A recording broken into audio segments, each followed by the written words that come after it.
Welcome to the House of Brand, where we help unleash the true potential of your brand. If you're a business owner, leader, or C-suite executive and you're ready to scale your business to new heights, you're in the right place. I'm Tori Azure, your guide in turning your brand into a strategic advantage for your company. In each episode, we get straight to the heart of what it takes to build a brand that drives growth, that shapes culture, and fuels your marketing efforts. So let's get started. Okay, welcome everybody. This is part 3 of our 3-part series on positioning, where today we're going to really try and help you understand how you can write your own positioning statement with your group, with your company, with whoever it might be.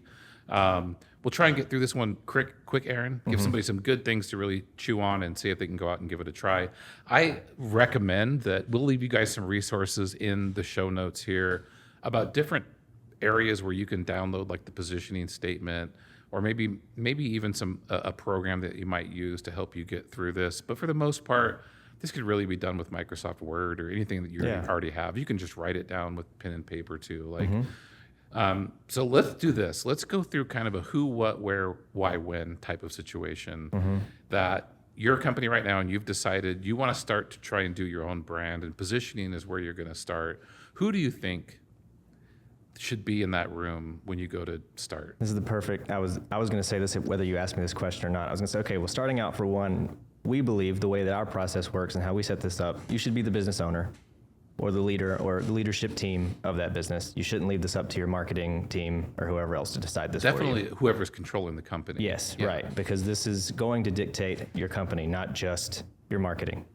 So right off the bat, I would say the most important people and the people who have stakes, the stakeholders in your company that you think know your company best, that have been involved in your company best, and that have the decision makers on where your company is going to go. Stakeholders, but not shareholders, I would say. Right. Yes. So yeah, other stakeholders, like if you could imagine basically a leadership team, if you follow any of the principles of traction and the EOS method, they're pretty clear on what makes up a leadership team. I would say that group is often the most effective because they can actually influence change if it needs to happen. Right. Also, they're the ones that really know what those differences are in the company and what's actually creating what that unique value is. They know it, or at least if they don't know it and know how to say it, they know the individual elements that lead up to the unique value.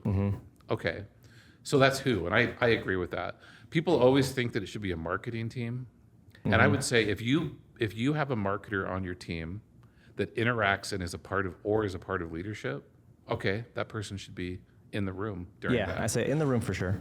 Yeah. Or if that marketing person wants to help run the exercise or moderate it so they can understand the conversation that happened, that's fine.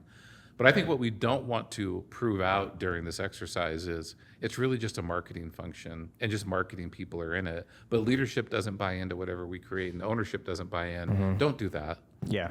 That's not going to get you very far. But I do know that some people are left in that situation, and if that's you and you're left in that situation, just know you can only do the best you can.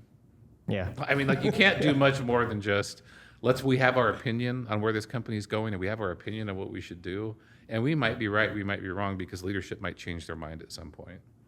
Okay, the other part is what. So after who, what do we talk about in this meeting? And I'll lead with this one and then let you follow up. But on the what side, we really like to start at the very basics and just start listing attributes, just start listing things like what you do, and then that gets people in the mood for trying to say.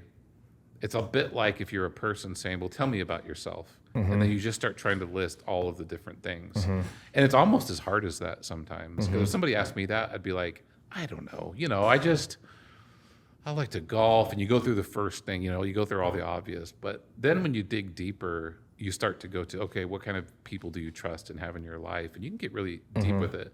The business has to get to that at some point where you get past the well, our logo's blue, we have a building, we have a 2-story building, and those are fine to start with, I think. Let people say anything about their company just to get it going. But then what do you think is really important that you end up writing down, and how do you work with your team to ensure you're really listing some of those things that aren't so obvious? Because I think the moderator of this kind of needs to get to that point with the team as they're doing it. one of the questions we ask a lot is, why should I care, the consumer? I think that's a big one. I'm always surprised people don't think about that as much as you'd think they would, but maybe that's because this is where we live and breathe every day. All we do is think about the end consumer for our clients. So then you get into a room, and I'm always surprised when you say, I know, but tell me as a consumer, and they're like, I don't know. We've had people say that before. I don't know why they should choose us. I don't know why people choose us over someone else. And then, that's one of my favorite experiences, because you just went, wrong answer. But instead of getting to that point, what about before that, where we can try and get them to state some things that are, we already gave the example in the last episode or 2 episodes ago of the person where when we were going through the exercise of tell me all the things that you do different, or tell me about your company. They gave us some good information, but then during lunch they dropped the whopper on us, which was this idea of how they onboard clients. And we were like, damn, like why didn't that come out of this? How do you think you get more of that type of response as you're going through the exercise? More of the big, like, oh, that's a big one, that's a good one. Yeah, I mean, I wish I had this perfected, but I do think it's funny. There's almost a cheat sheet we get every time we do one of these. I think we learn a little bit something different, whether even sometimes it's just stealing and learning. When we find out what's something unique about them once we uncover it, it kind of helps me even see a window of something more unique about what we do too. Sometimes you go, oh, I didn't even realize it, but we also have a similar, like our onboarding process might be similar in that way, and we didn't even think about it. But the question specifically, I think, it just comes down to, a lot of times it gets into, starts with, it's always a why, I think. It's always a why question. Like the answer to that specific example you talked about it's just like, but why, or it wasn't even a why, it was a how. It was, how do you do that, actually? It was, how do you make sure that this happens? When you say this is what we do, and we always want to make sure we do it this way, it's the right way, it's whatever, and we say, okay, but how do you make sure you do that? Those typically tend to lead to some really interesting, we uncover some things. Again, we didn't ask that question until we were sitting there eating lunch, but we happened to ask it at the right time either way, because they hadn't left the room yet. So I have a dentist that I go to that it would be a stretch to say that they offer spa services, but they just offer some services that some people like, which is you can put your hands in wax or something like that. You know the client I'm talking about. They're a client, and I go to them. I don't take part in those services, but it is a differentiator in things that they do that you would list in this stage of positioning of list all of the attributes and things that you do. That would be on the list.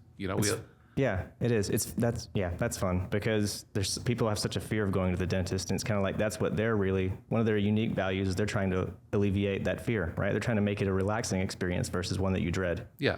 So we have the right people in the room. We talked about that. We're going to write all these attributes down, and we're trying to find those that are most unique to us and writing those down. We use a program called Notion, and in Notion we have a column where we write everything down. And then we always ask the client, which one of these can we pull to the next column that there's only a few of you in the marketplace that can actually say that you do that. And of that list, let's say that we move 10 over to that category. So there's 10 items where we say, well, 10 is less than everybody, which is good, but there's only about, or not 10, but however many people also in the market do that. Then are there any of those that you can move to the right where only you do it, or you do it better than anybody else, or you do that in a distinct way? Now we're starting to really get that list down to some things that we have that are very unique about that company. So on the what side, it's list everything. This is everything that we do. This is what we're good at. This is how we're different.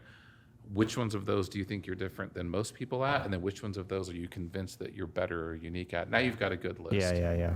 So that's generally. Where should we do this exercise, and how should we do it? I have found on this one that our clients tend to do really good when we get them out of their own environment. So taking them to a third-party location or bringing them to our office. If you guys are doing this with a team, I would suggest you get out of the building and out of the office and let everyone have probably a clear mind and a clear, that just seems separated from their desk, or not worried about their email, or not worried about other things they're working on, because it takes a lot of attention. It takes a lot of focus, I should say, to really do this effectively. So I think that's the where. Do you agree with that? Yeah, I agree. Yeah. I think it's also just for separating yourself from it allows you to kind of look at it from a different perspective too.